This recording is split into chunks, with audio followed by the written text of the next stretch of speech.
विश्वको आधाभन्दा बढी भागमा राज गरेको ब्रिटिस साम्राज्यले भारत लगायत धेरै देशलाई आफ्नो कब्जामा लियो। तर एउटा सानो देश नेपाललाई भने कहिले पनि उपनिवास बनाउन सकेन।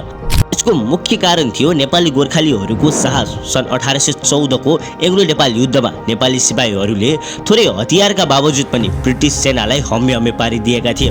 उनीहरूको बहादुरीबाट प्रभावित भएर नै अङ्ग्रेजहरूले पछि गोर्खालीहरूलाई आफ्नै सेनामा भर्ती गर्न थालेका थिए। दोस्रो बलियो पक्ष थियो नेपालको भौगोलिक बनावट।